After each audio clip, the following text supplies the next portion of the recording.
Hello, and welcome to Accounting 201. I'm your host, Dr. B, and today we're going to be talking about stocks and dividends. Ooh, dividends are fun. I like dividends. Dividends are payments made to stockholders, and that's a nice thing.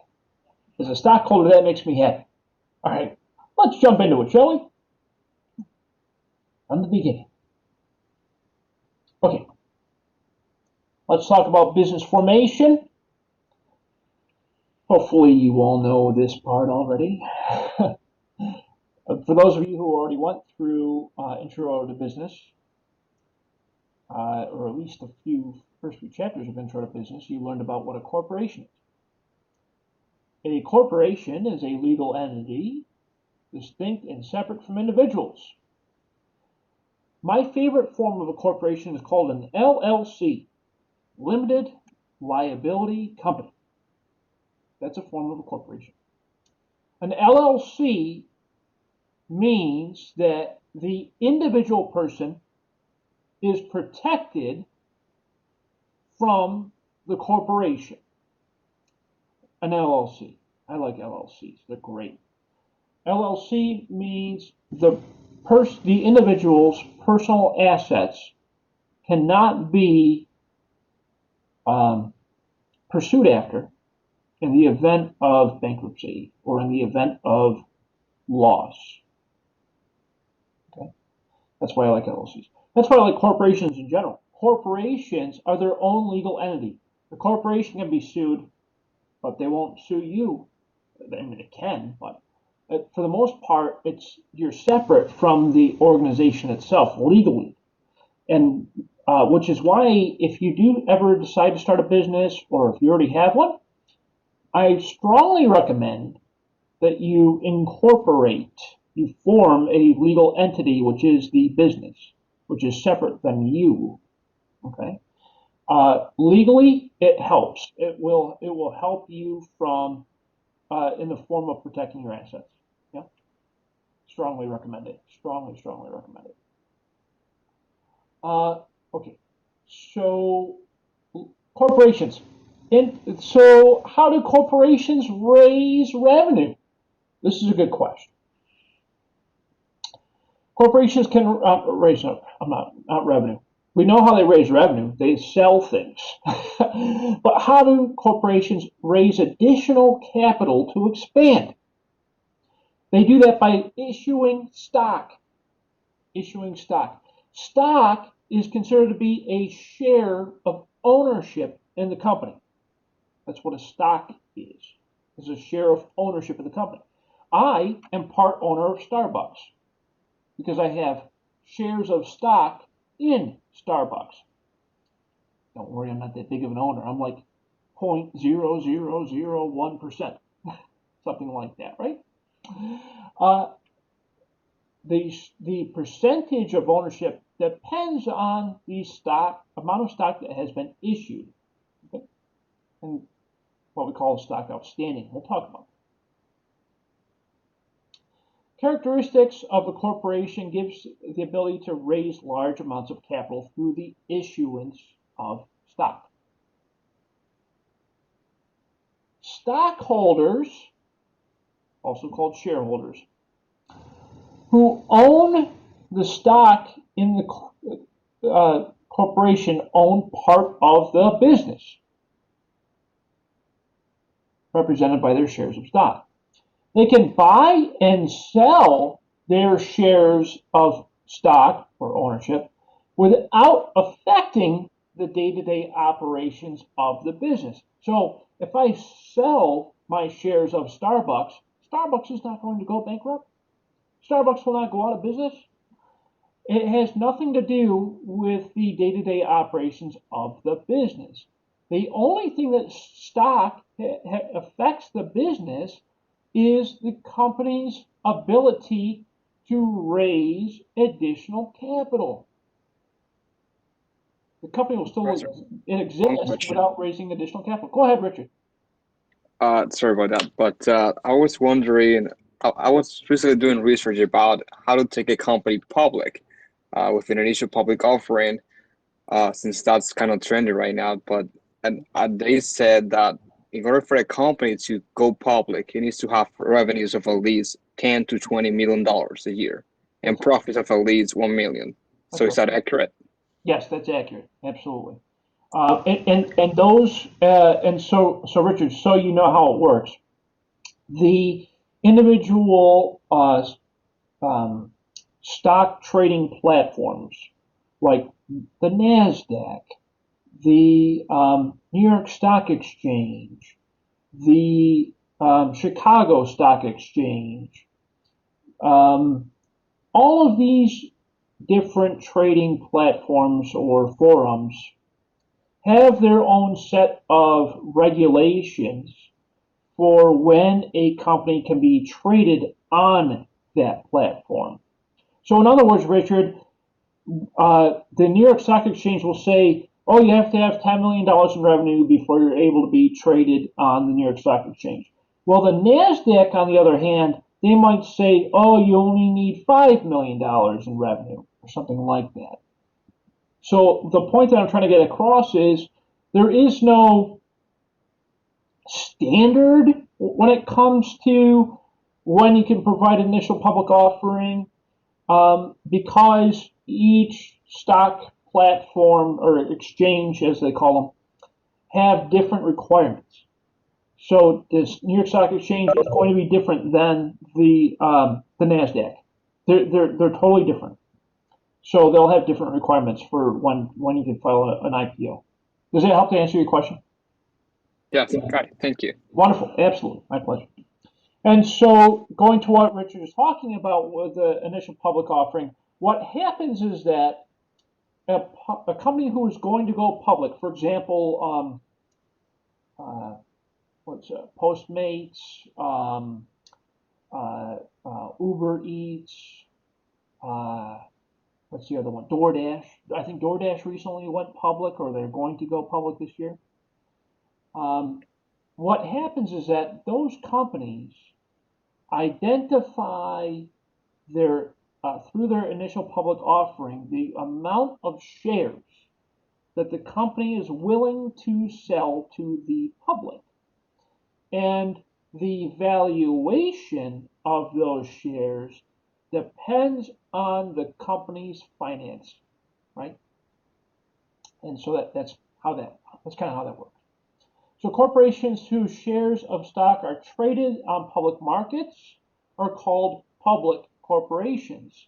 And that's exactly what Richard and I were just talking about is when a company goes public, meaning they are issuing their stocks on a public exchange like the New York Stock Exchange, the Nasdaq, the Chicago market, or any of the other ones.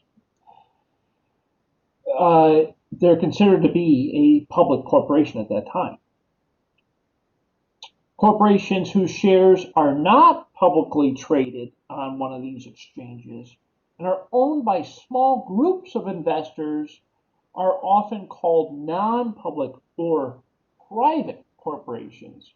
An example would be, let's say David has a couple of his buddies and you all own part of David's business, okay, as private investors.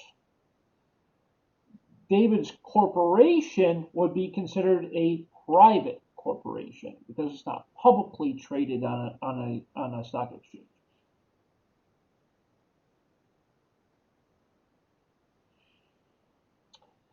The stockholders of corporations have what we call limited liability. Oh, LLC, my friend, LLC.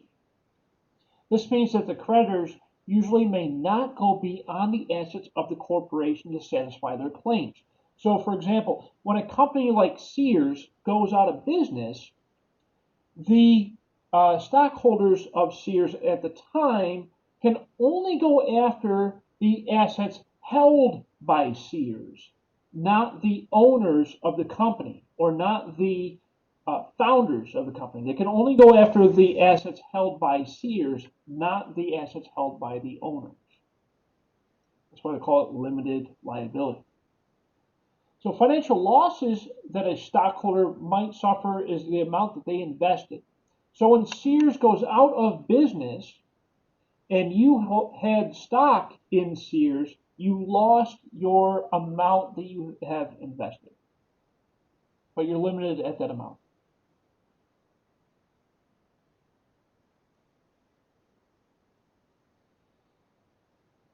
The stockholders control the corporation by electing what we call the board of directors. Now, stockholders don't have a very loud voice. Like if I wanted to go to Starbucks and be like, hey, I'm a part owner of Starbucks. I have one share of the company. I don't think they're going to listen to me. Okay. But if I had like 500,000 shares, they might listen. But stockholders have voting rights. Voting rights. Okay.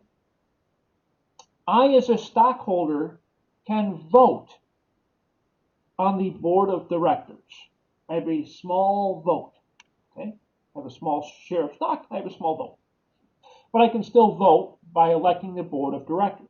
The board of directors, as you know, are the people at the top of the organization. They are the ones that are responsible for making sure that their CEO runs the day-to-day operations effectively. So the board meets periodically to establish corporate policies. So the board of directors at Starbucks consists of a bunch of high-level executives. They get together and they set policies for the organization. They hold their chief executive officer responsible for running the day-to-day operations of the business, hopefully. Richard, did you have a question? Are you good?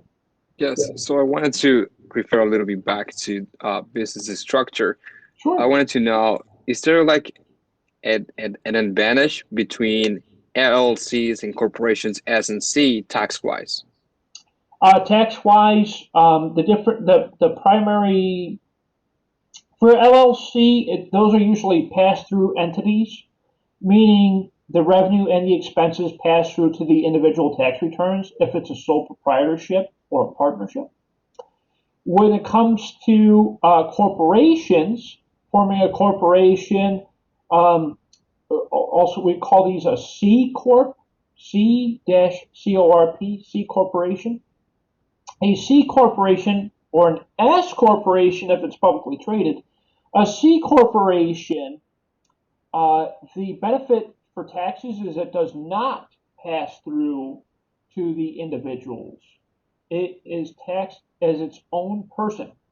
Okay, and so that is definitely an advantage because the revenue and expenses are totally separate from the individuals that own it, and because of that, it's treated as its own person. So if the business losses are the business's losses, not yours. The business gains are the business gains, not yours. So from that perspective, there's a lot of advantages to filing it as a corporation or a C corporation. Yeah, absolutely. Great, thanks. My pleasure. Yeah, great question. So as a separate entity, corporations are subject to their own taxes. Corporations must pay federal income tax, state income tax. The corporation's income is distributed to stockholders in the form of dividends. Dividends. So after the corporation pays their taxes, the corporation has the ability, depending on the structure, to pay dividends to the shareholders. A dividend is a form of profit from the company, right? And that can be paid out quarterly, semi-annual, or annual, depending on how the business is formed. And that should be identified in the articles of incorporation for the business. Stockholders must pay income tax on their dividends that they receive because a dividend is a form of income to an individual. This double taxation of corporate earnings is a major disadvantage to a corporate form. So what does that mean? So if you form a corporation which is what Richard and I are talking about. If you form a corporation, there's advantages, meaning corporation's its own person, they pay their own taxes, all of that great stuff. However, there is a disadvantage of a corporation. We call it double taxation. So if Richard opens a corporation with his buddies, okay, and Richard and his buddies decide, hey, listen, the corporation profits will be divided equally or however among the group of friends that own the corporation. When that happens, and you decide to take money out of the corporation as a dividend or a distribution, you have to pay personal income tax on that, just like you would any other time that you receive an income. Go ahead, David. Those dividends that's paid out to the stockholders and the bondholders, is it based upon like what percentage you own of the company, or like how many shares you own? That's how much. Yeah, that's right. Typically, that's typically how it works. And it's usually expressed as a percentage or expressed as a small dollar amount. Like, for example, like once in a while, I'll get a small check in the mail for like $1.25 from Starbucks, right? Because I only own the one share, and that's how much they determined each share should get. But it's usually expressed as either a percentage or a dollar amount. And the way that works is that the board of directors gets together. They vote on if a dividend should be declared. They vote on when the dividend should be issued. They vote on how much the dividend should be. And then later on, they'll distribute it. Good question.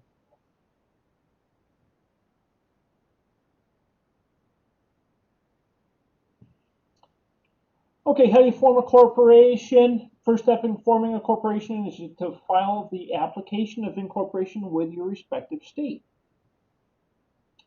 So interesting thing here. Most corporations are filed in the state of Nevada or Delaware. Nevada or Delaware. I guess Florida as well. Anyone want to guess why that is? Nevada or Delaware? No state taxes. You got because it, of taxes. You got it, Pavle. That's right. No state income tax. The corporation is required to pay federal and state taxes. If the corporation is founded or formed in a state without income tax, then they don't have to pay it. So yes, wonderful, very good. So after the application of incorporation has been approved by the respective state, the state grants what they call a charter, or the Articles of Incorporation.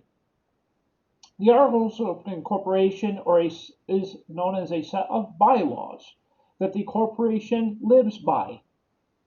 And the bylaws are established by the board of directors and management.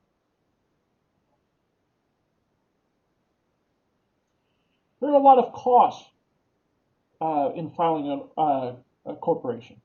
And I know because I've done this before. There's a lot more than just this, let me tell you. Legal fees, taxes, state incorporation fees, licensing fees, promotional costs. There's more. For example, I've had to pay annual organization fees to the city. I've had to pay licensing fees every year.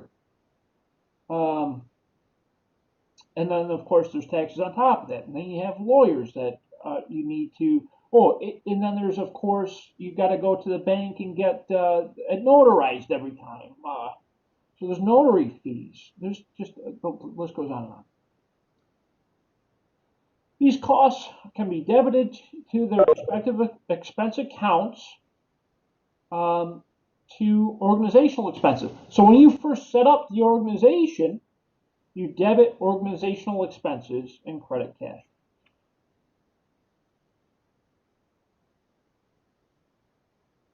Okay, two main sources of stockholders' equity are paid in capital and retained earnings. Paid in capital is form of issuing stock. And of course, you already know that retained earnings are earnings retained in the business. Paid in capital. The way to think about paid in capital is when the company issues stock, the stockholders pay the company cash for that stock. Remember, it's a form of ownership. You're investing in the company through stock. So where does that cash go? The cash goes into paid in capital.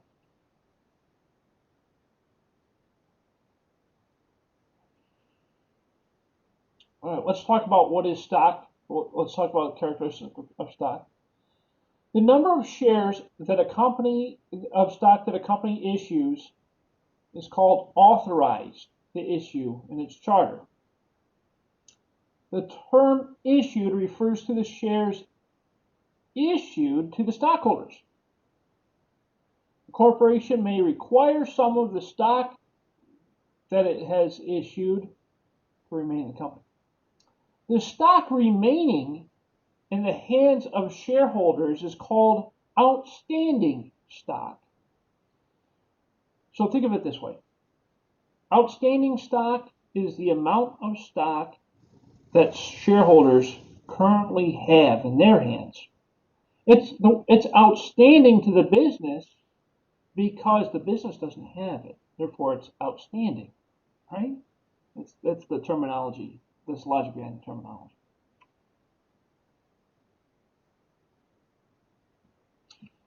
Shares of stock are often assigned a dollar amount. We call that par value. Par value. That is the dollar amount assigned to a share of stock. It's called par value. Stock issued without par is called non-par stock. Those are usually issued to directors of the corporation. So, for example, let's say we have a corporation. Our corporation issues shares of stock to the general public through common shares of stock. Okay? That's why they call it common. Our company also issues the board of directors stock, but the difference with the board of directors and common stock shareholders is that the board of directors, they don't have the ability to vote. Only the common stock shareholders do, because the common stock shareholders vote on the board of directors. So the board of directors has shares of stock that do not have a par value. In other words, they don't have a face value tied to those shares of stock. They just have a expressed percentage of ownership. To protect creditors, in some states, they require corporations to maintain a minimum amount of paid in capital. This minimum amount is called the legal capital, which usually includes the par or stated value of shares issued. Okay, so rights that accompany ownership of shares. They have the right to vote in matters concerning the corporation. So as a common shareholder, I have the right to vote on Starbucks board of directors. I have the right to share in the distribution of earnings through dividends. In other words, I have a right to receive a dividend when it is issued. Now, I also have the right to share in the assets upon liquidation. If Starbucks goes out of business, I have rights to the assets of the corporation when they go out of business. These stock rights normally vary with the class of stock. That's what we're going to talk about next. There are two types of stock that are issued. One is called common stock, and the other one is called preferred stock. When only one class of stock is issued, it's called common stock. each share of common stock has equal rights. The way to think about common stock is it is commonly available. Commonly available. In other words, pretty much anyone can get it, right? When a corporation issues more than one share, one class, I should say, when a corporation issues more than one class of stock with various preference rights, such as preference to dividends, we call that preferred stock. Preferred stock is usually reserved for board of directors and employees of the business. The reason being is because with preferred stock, they typically do not have voting rights. The dividend rights of preferred stock are stated as an expression of either dollars per share or a percentage of par. Preferred shareholders have the first rights to dividends, which is nice. In other words, they'll receive their dividend payment. Preferred stock shareholders will receive their dividend payment before common stock shareholders will. That's one of the advantages of being a preferred stock shareholder. However, since dividends are normally based on earnings, the corporation cannot guarantee dividends even to preferred stock shareholders. In other words, if the company doesn't generate enough profit, even the preferred stock shareholders won't get part of that profit. Payment of the dividends are authorized by the corporation's board of directors. They'll have an election, and they will determine when when dividends can be declared. That's when they vote on it, right? Then they'll say when dividends should be authorized, meaning the date of issuance. Then they'll say when those dividends can be distributed and how much those dividends are going to be.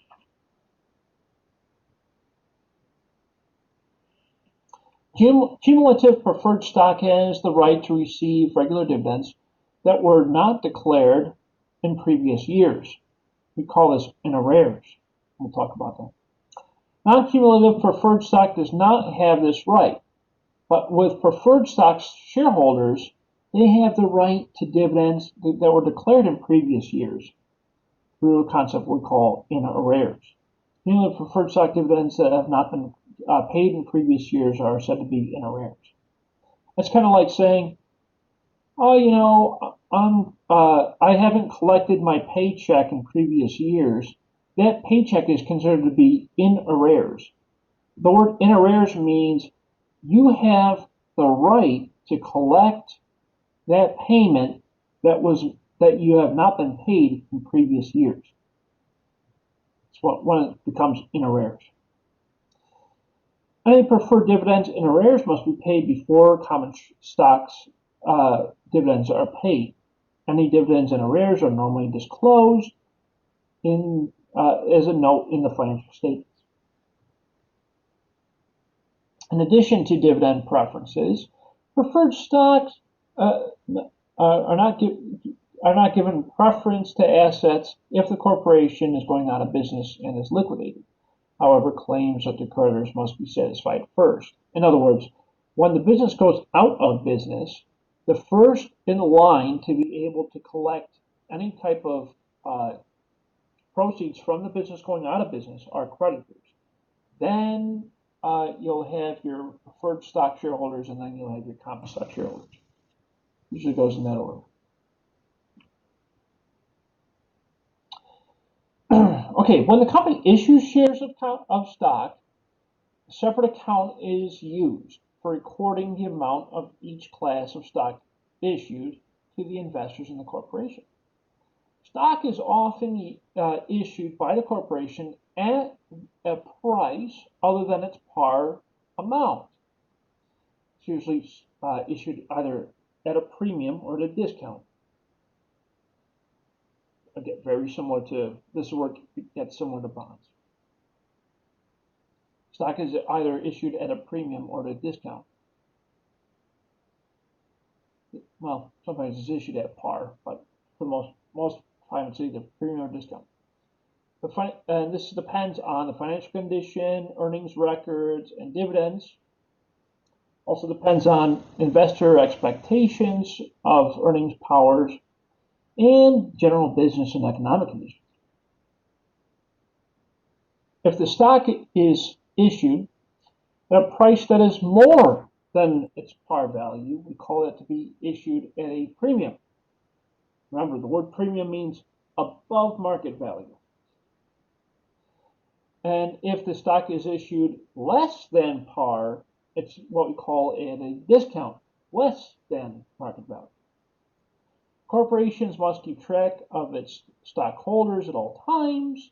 Large public corporations normally use a financial institution like a bank to track its stock and its stockholders. The financial institution is referred to as a transfer agent or registrar. When stock is issued at a premium, meaning above market value, above par, cash is debited to the amount received, and common stock or preferred stock is credited to the par amount. An account is titled paid in capital in excess of par.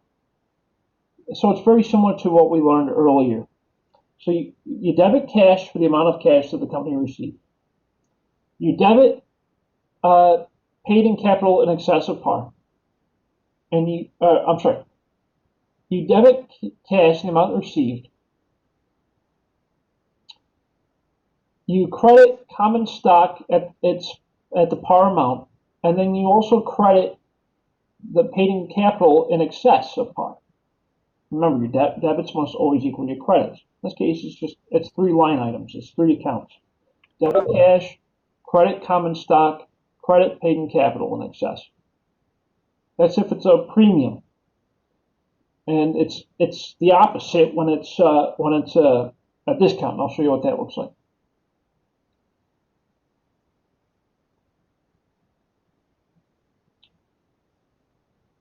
So if it's a discount, or when it's a discount, it's the opposite. So when it's a discount, if it's a premium, you debit cash, you credit common stock, you credit paid in capital in excess. If it's a discount, you debit cash, you debit paid in capital in less than par, and you credit common stock. All you're doing is you're switching that sentence. When no par stock is issued, we debit cash and we credit common stock. Remember, no par is reserved for board members and employees.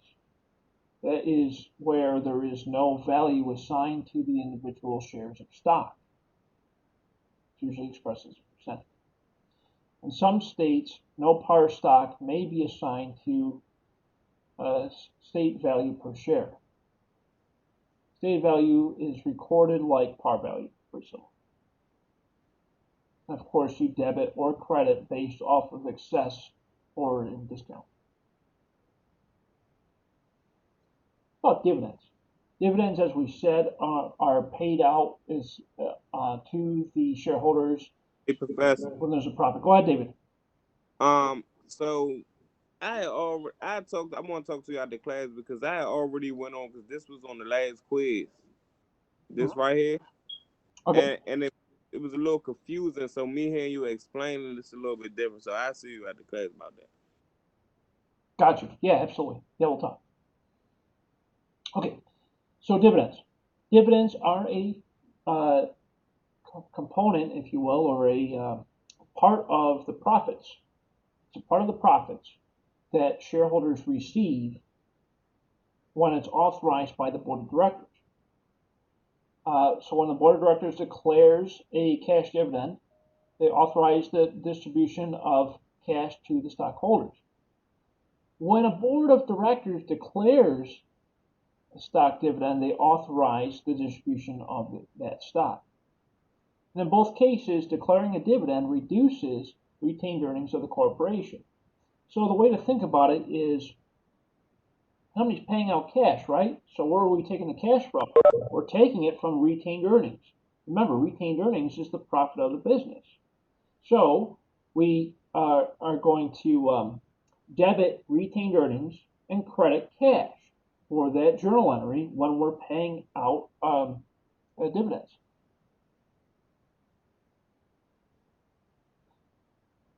So let's talk about the cash dividends. Cash distribution of earnings by a corporation to its shareholders is called a cash dividend. Although dividends may be paid in either assets, cash dividends are the most common. Of course, it's the most common. What am I going to do? Send you a piece of equipment? No, I'm not going to send you a piece of equipment. I'm going to send you cash. So although dividends may be paid in other assets, cash is the most common. There are three conditions for a cash dividend. Number one, we have to have enough profit, so sufficient retained earnings. Number two, we have to have enough cash on hand to be able to pay out a cash dividend. And number three, the formal action by the board of directors must be taken. The board of directors need to vote on the issuance of a dividend, how much dividend should be, when it should be issued. So if there's a large enough balance in retained earnings to declare a cash dividend, the balance of the retained earnings must be large enough so that all the dividends can be paid out at the same time. If the balance of cash and retained earnings are which cash and retained earnings are oftentimes not related to each other, we know that, and because of that, larger retained earnings balance does not always mean that there's enough cash to pay out those dividends. So if there are sufficient retained earnings and cash of the corporation's board of directors are not required to pay dividends, either way, the company company pays quarterly cash dividends to make their stock more attractive to investors. Some investors only invest in a company if they pay a dividend, believe it or not. Some people like that. People love dividends. I mean, dividends are okay. Don't get me wrong. I like a company that pays dividends just like anyone else. But I typically invest in companies that I know are profitable, that I know have a good track record, and that I believe have the ability to pay dividends. But I don't just single out companies that only pay dividends. It's kind of silly. But some investors do. Special or extra dividends may also be paid if the corporation experiences higher than normal profits. An example of this would be Amazon experienced their best year ever, so they paid out an extra dividend to their shareholders.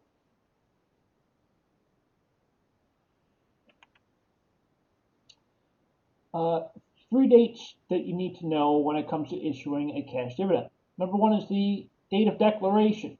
That's when the board of directors authorizes the payment of the dividend.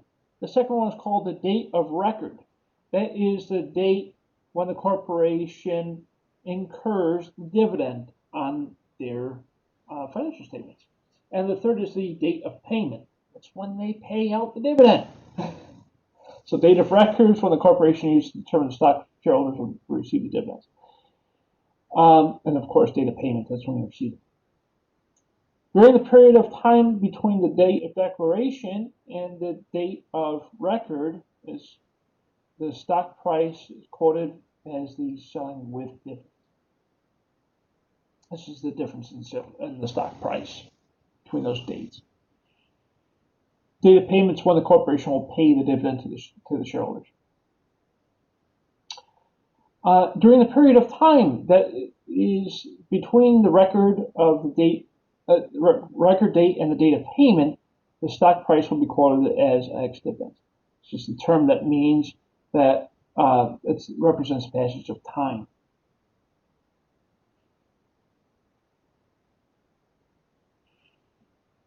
Okay, so we talked about cash dividends. Now let's talk about stock dividends.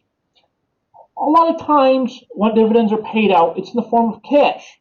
That's probably the most common.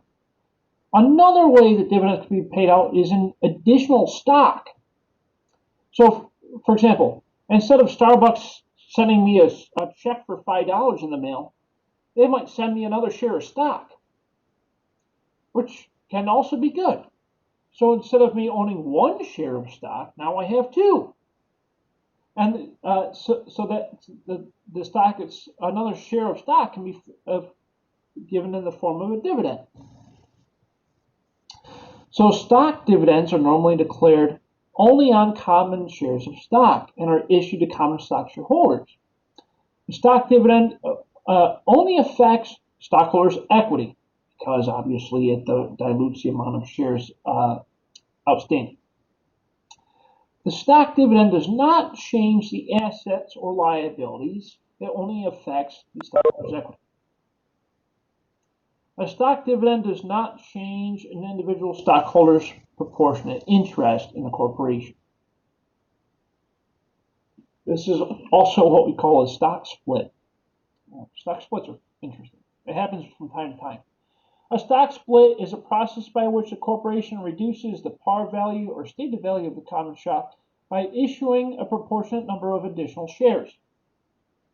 For example, let's say you have $100 in stock in Starbucks. Starbucks has a stock split that year. When Starbucks has a stock split, instead of one share of $100, now you have two shares equaling $100. Each share of stock being $50. That's a stock split. Stock split applies to all common shares of stock, including the unissued shares. A major objective of a stock split is to reduce the market price on each share of stock. What this does is it attracts more investors and broadens the types of numbers of stockholders. It's very attractive when the price of a share is low. Stock splits do not require a journal entry because it's stated as par value. It doesn't change the par value, in other words. Number of shares outstanding is what has changed, so there's no required journal entry for that. However, the detail of stock splits are normally disclosed in the notes of the financial statements. Okay, we're almost done. Let's talk about Treasury stock. Oftentimes what happens is corporations will repurchase their shares of stock outstanding. Yeah, Richard mentioned that the stock split recently happened at Tesla and Apple. That's very true. What happens is a company likes to attract new investors.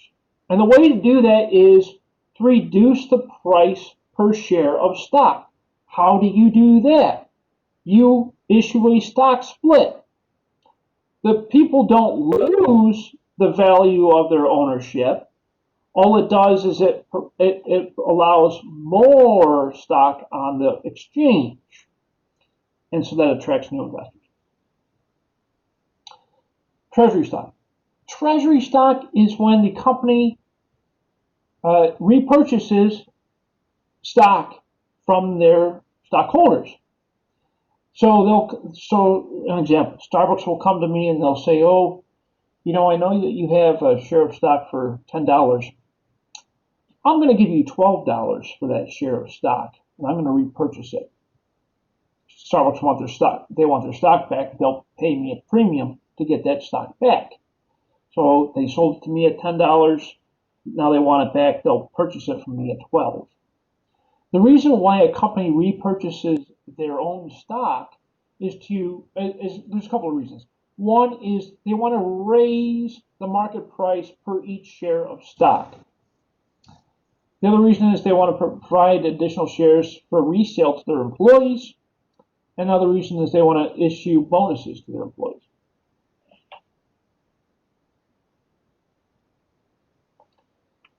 So, in the to record the shares of treasury stock, we use what they call the cost method. This is where we record the cost of repurchasing each share of stock to treasury stock. To do this, we debit treasury stock and credit cash. And the difference between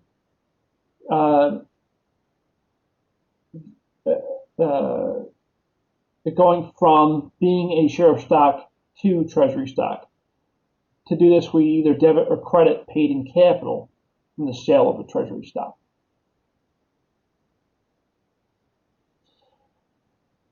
Sometimes there's no dividends paid on treasury stock repurchases. Actually, most of the time there's not. They're not going to pay you a dividend for a stock that they own instead of you, right? So no dividends are paid on shares of treasury stock.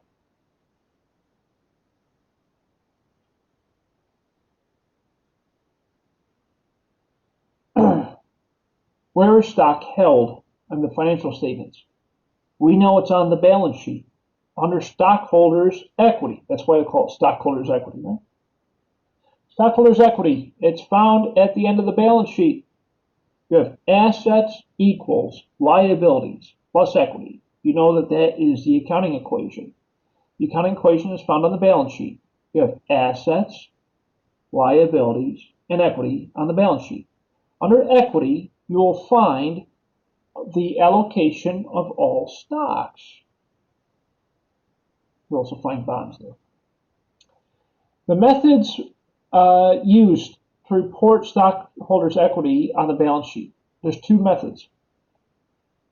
The first method is each class of stock is reported, followed by any paid in capital accounts. Retained earnings is then reported, followed by a deduction in treasury stock. In other words, on the balance sheet, you'll see a line item for common stock, a line item for preferred stock, line item for treasury stock, a line item for retained earnings, a line item for dividends. You'll see all of these things listed under stockholders' equity. And the second method is the stockholder accounts will be reported, followed by the paid in capital reported as a single item. So sometimes paid in capital would either be included in treasury stock or it will be reported as a separate item. Retained earnings are then reported following by the deduction of treasury stock. So really it's just the difference in the way that's reported. Retained earnings. As you know, retained earnings is a separate financial statement. There are four primary financial statements in accounting. You have the income statement that reports revenues and expenses. You have the balance sheet that reports assets, liabilities, and equity. You have the statement of cash flows, which reports the cash flows from operating, investing, and financing activities. Then we have the retained earnings statement. The retained earnings statement is a separate report that shows the earnings from the previous year, represented as the beginning balance of the ending balance of retained earnings, plus the change in retained earnings. As you know, through the accounting cycle, at the end of the accounting cycle, we close out our temporary accounts, revenues minus our expenses. They go to the retained earnings, right, as a net income or net loss. Minus any dividends that are paid out equals the ending retained earnings.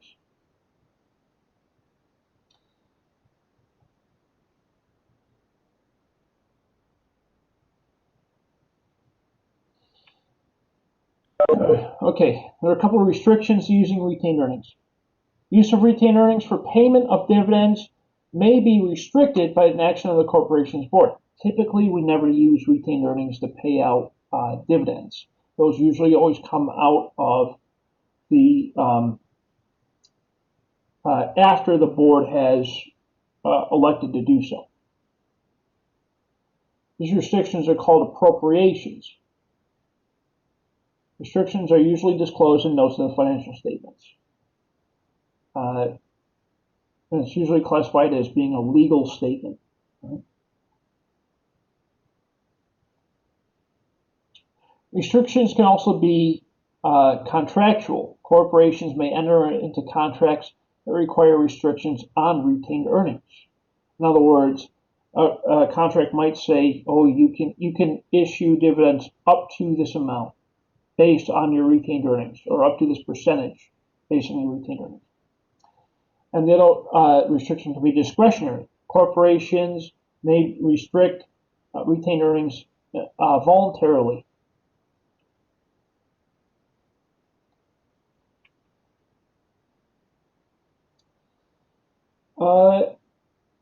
Sometimes there's errors made, and when there's errors made, adjustments need to be made, and all of that needs to be disclosed in the notes. If there was an error in the previous period's net income, we make an adjustment called prior period adjustment. And this is reported as an adjustment to the beginning balance of retained earnings. Think of it as a temporary account to fix any errors. Statement of stockholders' equity. When a corporation changes its stock paid in capital accounts as well as the retained earnings, statement of stockholders' equity is normally prepared. This is like the fifth accounting statement. No? Okay. As managers, again, we like ratios, right? As managers, we need to understand the company's ability to pay out dividends, and we do that by calculating this thing called earnings per share. And earnings per share tells us the earnings per share of common stock outstanding during the period. Again, this gives us an idea of how much the company is able to pay out in dividends per share. To calculate that, we take net income, found on the income statement, minus preferred dividends, found on the balance sheet under equity, divided by the average number of common shares outstanding. To find average number of common shares outstanding, you take beginning balance common shares outstanding plus ending balance common shares outstanding divided by 2. And you find common shares outstanding on the balance sheet. And that is the conclusion of stock. Any comments, questions, concerns on stock? Are you all good for now? No. Good. Okay.